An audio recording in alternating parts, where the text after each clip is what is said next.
फूलगढ़ में सर्दी का मौसम अब सबके सर पर आ चुका था और गांव के लोग भी अपने अपने तरीके से इस ठंडे मौसम के रंग में रंग गए थे। वहीं दूसरी सुबह की कड़कती ठंड में सरपंच कुमार के घर जोरों शोरों से सजावट चल रही थी।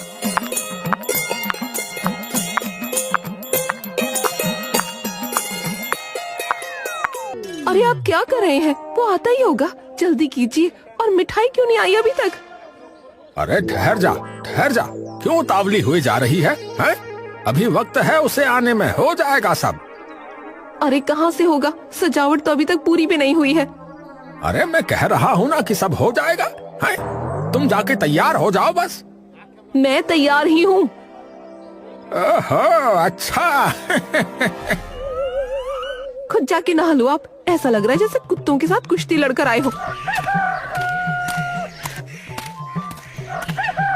अरे इतनी ठंड में किसी को क्या ही पता चल रहा है?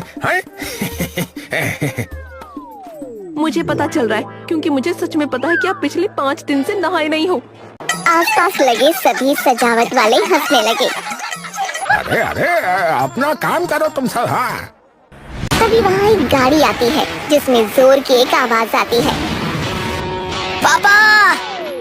सरपंच और बबीता चौंक कर गाड़ी में बैठे अपने बेटे को देखते हैं। अरे तू आ भी गया? तो क्या उल्टा जाऊं क्या पापा? अरे नहीं। रंजन हंसता हुआ गाड़ी से बाहर निकलता है और दौड़कर सीधा अपने मम्मी पापा के गले लग जाता है। मेरा राजा बेटा। सरपंच डरते डरते अपनी पत्नी की ओर देखता है। मुझे माफ कर दो भाई। मुझे नहीं पता था कि इतनी जल्दी आ जाएगा ये। सुबह से इसलिए पागल हो रही थी मैं कि जल्दी करो। अरे आप फिर से शुरू हो गए। चलो अंदर चलते हैं पापा। इन्हें भी भेज दो, अब इनका क्या काम? अरे मेरा बेटा अमेरिका से आया है। हाँ, पूरा घर सजेगा आज, चाहे कुछ भी हो जाए भाई। तुम पहले नहा के आओ, जाओ। और बेटा तू यहीं रुक, अंदर जाने से पहले तेरी आरती उतारूंगी। अरे पर अपने पति परमेश्वर की भी तो उतारो। बबीता उसकी तरफ गुस्से से देखती है। सादे पानी से तुम्हारा कुछ ना होगा, सीधा धोबी घाट पर मंजवा के आओ खुद को, जाओ। सब लोग फिर हंसने लगते हैं। अरे चुप, काम करो सारे के सारे, नालायक कहीं के। बबीता अंदर जाती है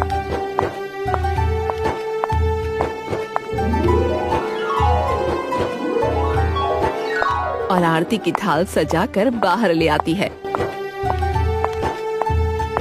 आजा मेरे लाडले की आरती उतारूं।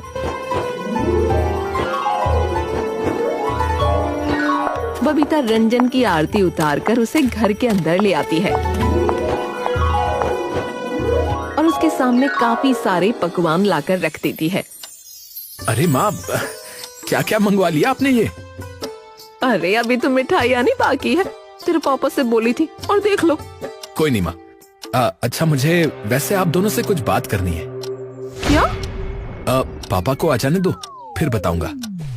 सरपंच थोड़ी देर में नहाकर अपना गंजा सर तौलिए से साफ करता हुआ आता है।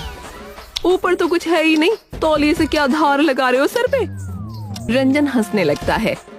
अरे ओहो, खून खा लिया इस औरत ने। है बेटा, तू शादी मत करियो, बता रहा हूँ। हाँ, इधर आओ आप, रंजन को कुछ बात करनी है हमसे। सरपंच एकदम से चौंक कर रंजन की तरफ देखता है और उसकी तरफ आता है।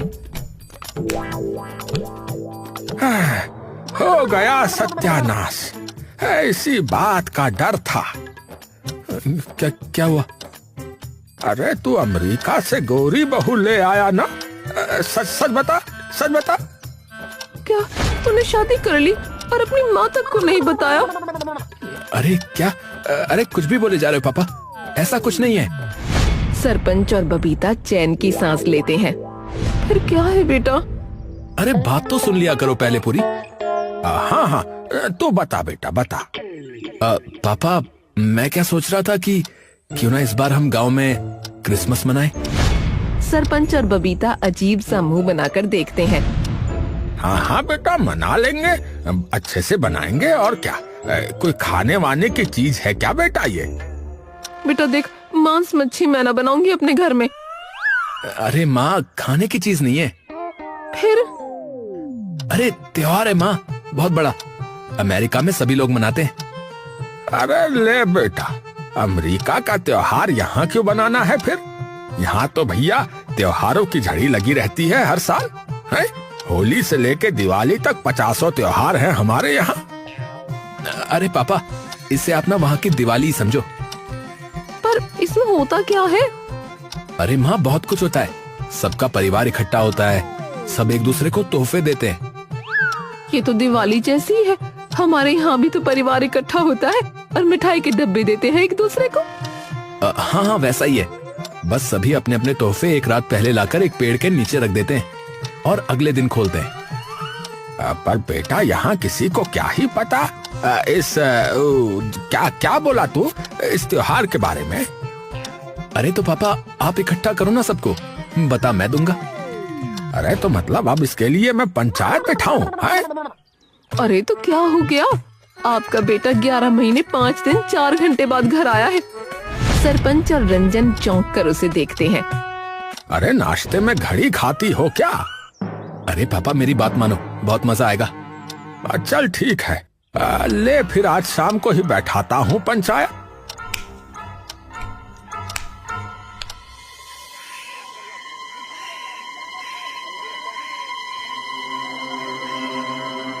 गांव के सभी लोग एक नीम के पेड़ के नीचे इकट्ठा हो जाते हैं। हाँ भाइयों, देखो मेरा बेटा जो है वो अमेरिका से आया है सीधा। हाँ तो भाई सरपंच जी, अरे हवाबाजी करने के लिए पंचायत बिठाई है के? अरे बिल्लू ताऊ, पूरी बात सुनोगे? हाँ बता फिर। देखो तो मेरा बेटा जो है वो आप सभी को कुछ बताना चाहता है। तो बेटा आ जा तू।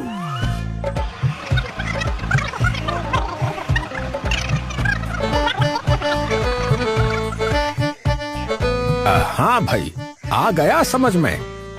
सभी गांव वाले विचलित होकर एक दूसरे की तरफ देखने लगते हैं। क्या हुआ? अरे सरपंच जी, क्या नाम बताया था आपने त्योहार का? अरे वही वो अपना क्या कहते हैं? अरे क्रिसमस। अरे रंजन भैया, अरे क्या मिलेगा इसे बनाने पे, ये तो बताओ। अरे रेस नहीं लगानी, तोहफे देने एक दूसरे को। और हाँ पापा, एक क्रिसमस वाला पेड़ भी चाहिए होगा। अरे तो कौन सा पेड़ होता है ये? अरे पापा, फर का पेड़।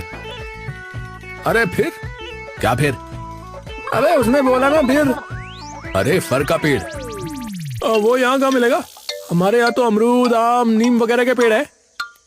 ए भैया, तो उस पेड़ को सजाते हैं क्या है? हाँ, उस पर सितारे लगाते हैं, चमकीला छिड़कते हैं और लड़ी भी लगाते हैं। और फिर जितने भी तोहफे होते हैं उसे क्रिसमस के एक दिन पहले की रात को उसके नीचे रख देते हैं और फिर सुबह आकर उसे खोल देते हैं। अच्छा, और फिर क्या होता भैया? और फिर नाचते हैं, गाते हैं, साथ में जश्न मनाते हैं।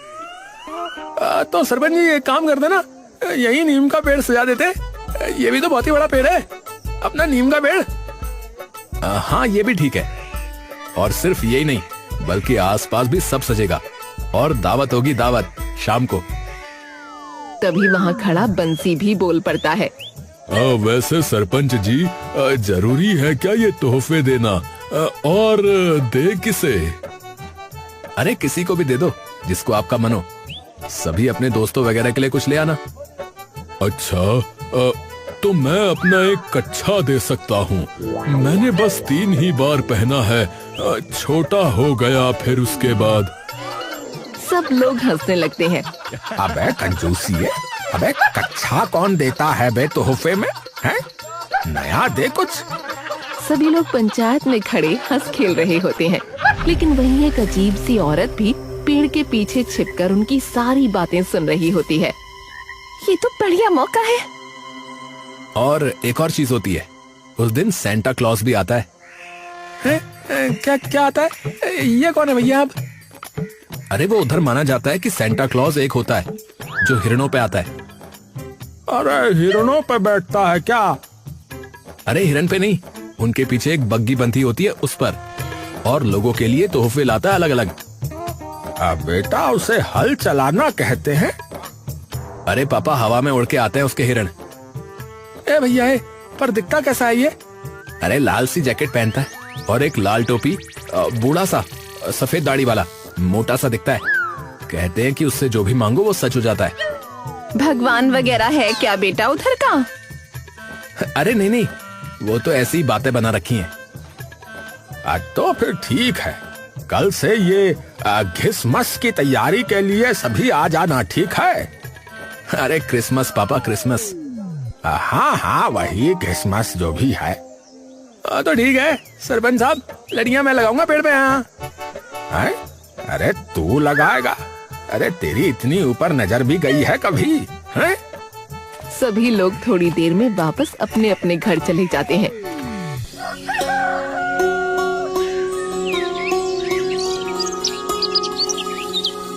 अगला दिन चढ़ते ही सभी गांव वाले जोरों शोरों से पेड़ को और गांव को सजाने में जुट जाते हैं।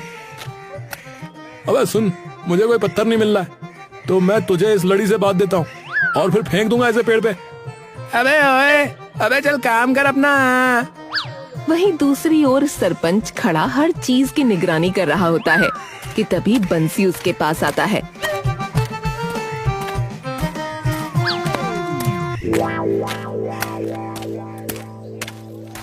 अरे सरपंच जी, मैंने तोहफा तो ले लिया है, पर मुझे एक बात बताओ कि हम पूरी रात अगर इन तोहफों को बाहर रखेंगे तो चोरी वगैरह भी तो हो सकते हैं, या कोई कुत्ता वगैरह उठा के ले गया तो?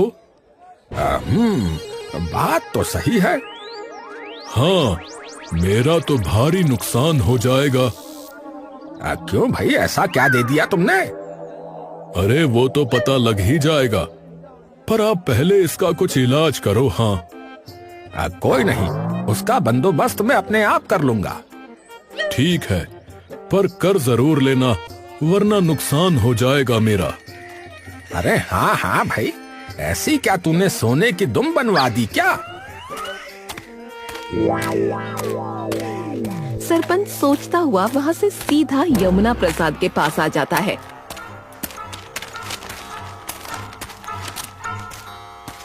अरे यमुना प्रसाद, अरे सरपंच जी आओ, बताओ और क्या करना है?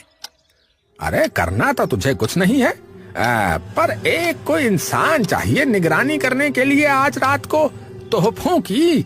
तो तुम अपने नौकर को भेज दोगे क्या, नंदू को? अरे ये भी कोई पूछने की बात है? ए नंदू, ए नंदू गंदू।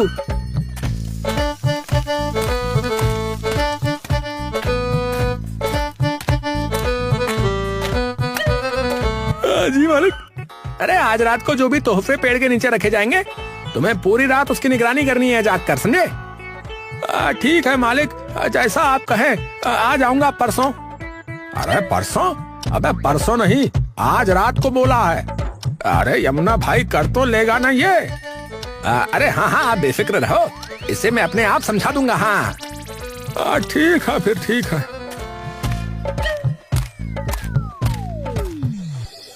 सब लोग सजावट में मगन होते हैं। वहीं दूसरी ओर पद्मिनी ये सब चुप कर देख रही होती है, लेकिन तभी उसके पीछे से झींगा आ जाता है।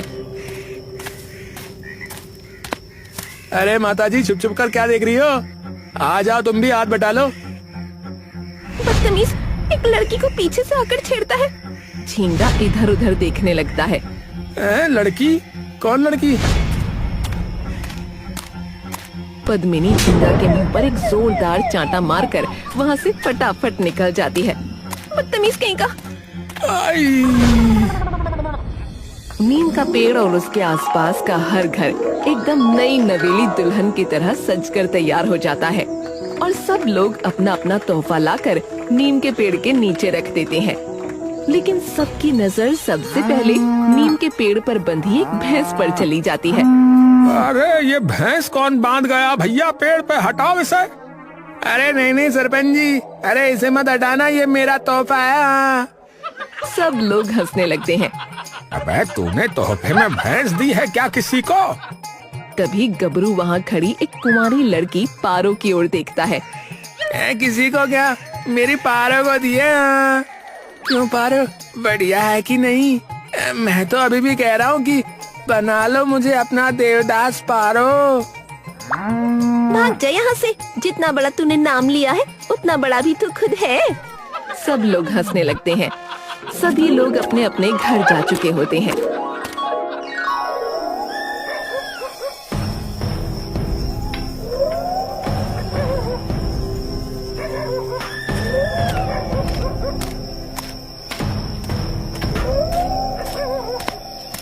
तभी नंदू नीम के पेड़ के पास एक लालटेन लेकर आता है और वहीं एक घर के बाहर कुर्सी पर बैठ जाता है। अरे आधी रात में देखो कौन आया, कौन आया। हाँ हाँ।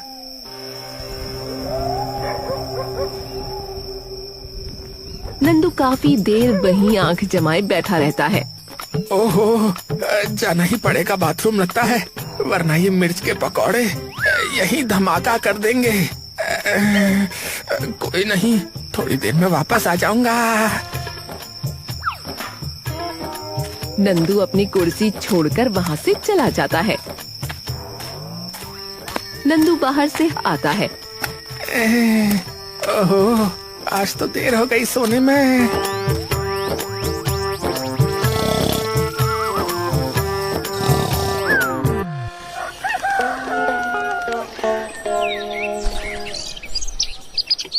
अगला दिन चढ़ता ही है कि तभी बंसी चिल्लाता हुआ सरपंच के घर आ धमकता है।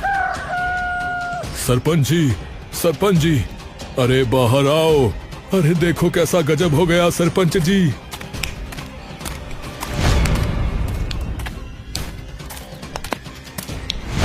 क्या क्या हो गया भाई? अरे आप खुद ही देख लो सरपंच साहब। अच्छा ठीक है, तुम रोना बंद करो और चलो भाई।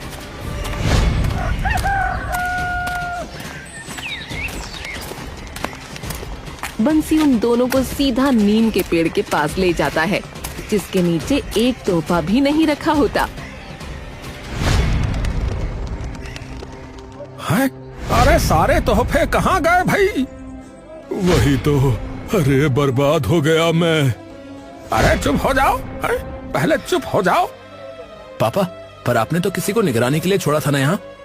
अरे उस नंदू को छोड़ा था, यमुना के नौकर को, पर वो तो दिख ही नहीं रहा। थोड़ी ही देर में सारे गांव वाले वहां पहुंच जाते हैं।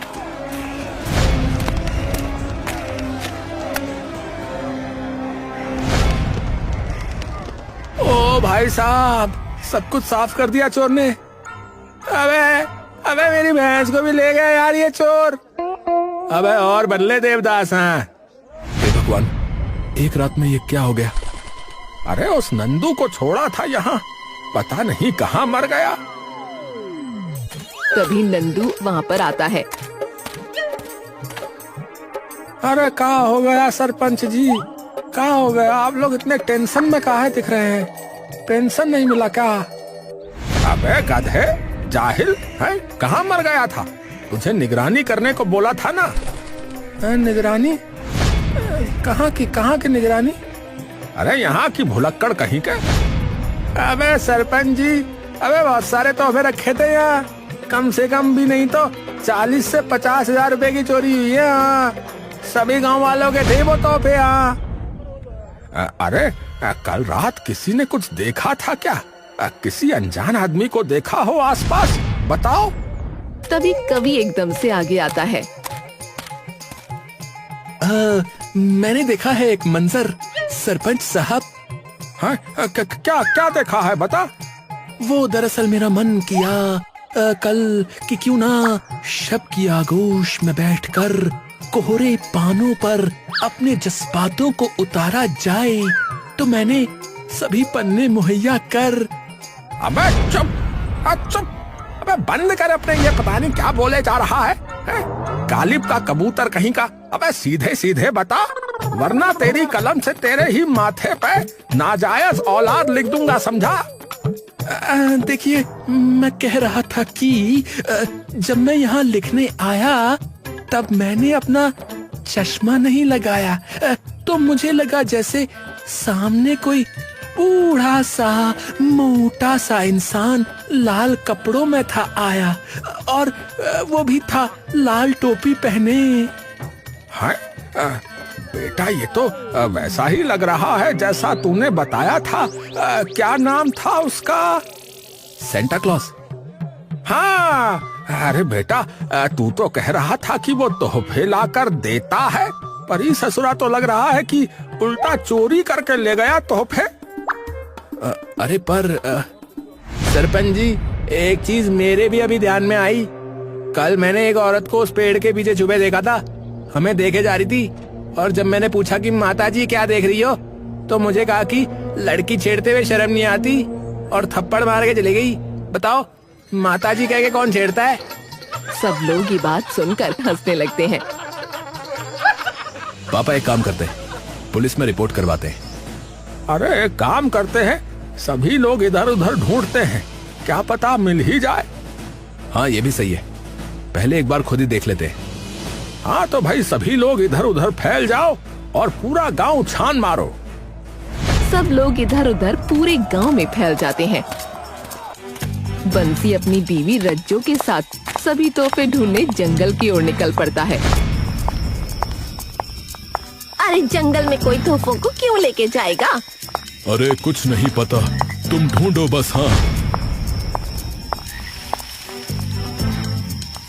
बंसी पूरे जंगल की सभी झाड़ियों को हटाकर देखने लगता है। अरे झाड़ियों में क्या देख रहे हो आप? गिलहरी थोड़े ही थी तोहफों में। वहीं दूसरी ओर सब गांव वाले तोहफों की खोज में पूरी मेहनत कर रहे होते हैं। गबरू और झींगा तोहफों को खोजते करते चाय की टपरी के पास पहुंच जाते हैं। अबे यार, पता नहीं कहाँ होगी मेरी भैंस यार। अबे और बन ले पारो का देवदास है। वो दोनों इधर उधर देख ही रहे होते हैं कि तभी उनकी नजर टपरी पर कपड़ा मारते एक छोटे बच्चे पर पड़ती है। अबे गबरू, अबे क्या हो गया? अबे सामने देख उस लड़के को। अबे किसे? अरे वो जो कपड़ा मार रहा है। हाँ तो उसका क्या? अरे उसने वही जर्सी पहनी है जो मैंने कल तेरे तोहफे में रखी थी। गबरू एकदम से चौंक जाता है। अबे ओ चिल्लाइयो मत, वरना उसे पता चल जाएगा। अबे तू एक काम कर, तू जाके सरपंच और बाकी गांव वालों को बुला, तब तक मैं ध्यान रखता हूँ कि कहीं ये यहाँ से निकल ना जाए। अबे ठीक है, लेकिन उससे पहले ये बता, तूने मेरे लिए बच्चों वाली जर्सी ली थी क्या? अबे तो साइज तो वही है ना तेरा, इसमें अब मेरी क्या गलती है? बच्चों वाला ही मिलेगा तेरे को माल। गबरू दौड़ता हुआ जाकर सबको वहाँ बुला लाता है।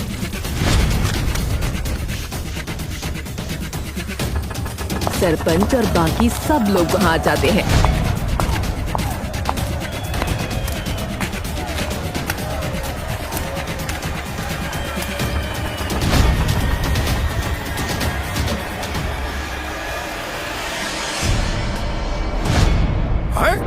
पक्का ये तेरी वाली जर्सी है? अरे हाँ सरपंच जी, वही है, बड़ी मुश्किल से मिली है। बच्चों वाले कपड़ों में भी इसका साइज नहीं मिल रहा था सरपंच जी। सारे एक साथ मत जाओ, कोई एक जना जाकर बात करो उससे कि उसे ये जर्सी कहाँ से मिली। किसे भेजे? अरे गबरू को भेज दो, बच्चा समझ के क्या पता बताई दे इसे। सही बात है। अबे यार क्या बोल रहे हो? अबे जल्दी जा, चल। गबरू मुंह बनाता हुआ उसके पास चला जाता है।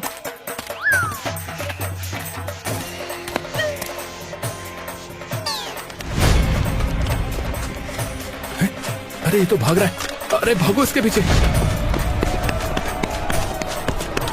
सब लोग उसके पीछे दौड़ते हैं, लेकिन सरपंच और झींगा गबरू के पास रुक जाते हैं। अबे क्या बोल दिया उसे तूने?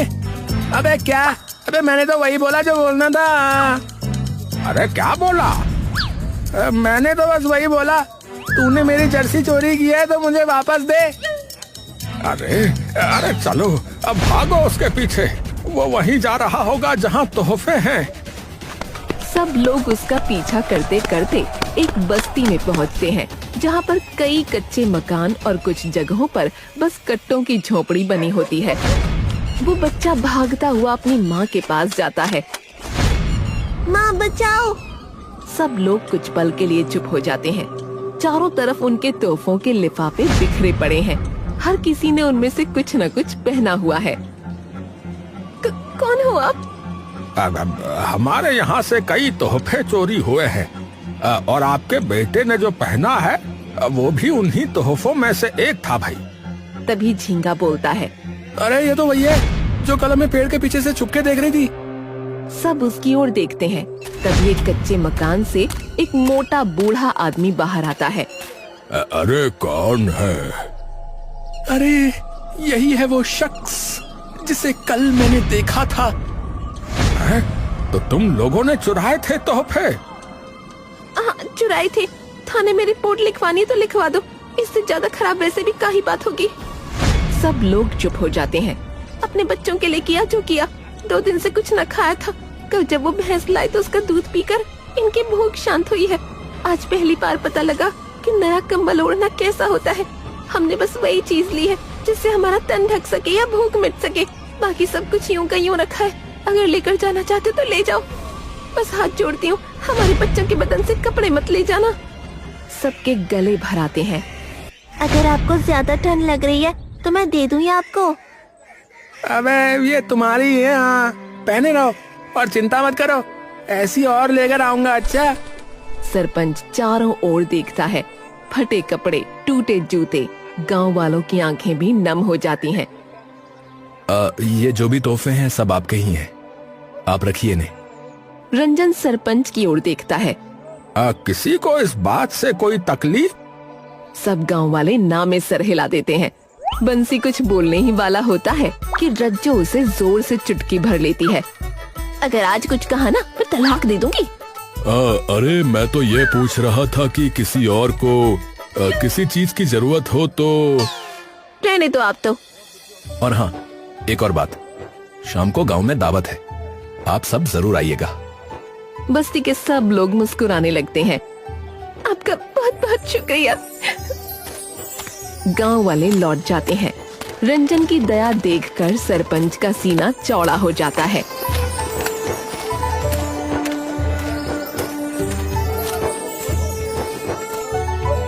अरे रहता भले ही अमेरिका में हो पर संस्कार तो भारतीय हैं बेटे के।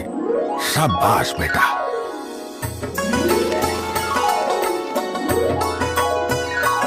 शाम तक गांव और बस्ती के सारे लोग दावत में शामिल हो जाते हैं। सरपंच रंजन के साथ बैठा। एक चीज याद आई, इनके पास तेरी वो सेंटा वाली पोशाक कैसे आई? मेरे तोहफे में से ही निकाल ली होगी पापा। मैं लेकर आया था आपके लिए कि आप सेंटा बनकर पूरे गांव में तोहफे बांटो, क्योंकि सेंटा भी सबकी इच्छा पूरी करता है और आप भी। अच्छा, अरे भाई वाह। वैसे भाई साहब, किसी ने तोहफे में साबुन की बट्टी भी दी हुई थी, वो किसने दी? सबकी नजर सीधा बंसी पर जाती है। सब लोग जोर से हंस पड़ते हैं। तो तू साबुन की बट्टी पर रो रहा था, हैं? अरे सरपंच जी, आपको पता नहीं है, 4 बट्टियां थी, एक साथ वाला पैक लिया था। हाँ, वैसे बहुत महंगी आती है नहीं तो। हाँ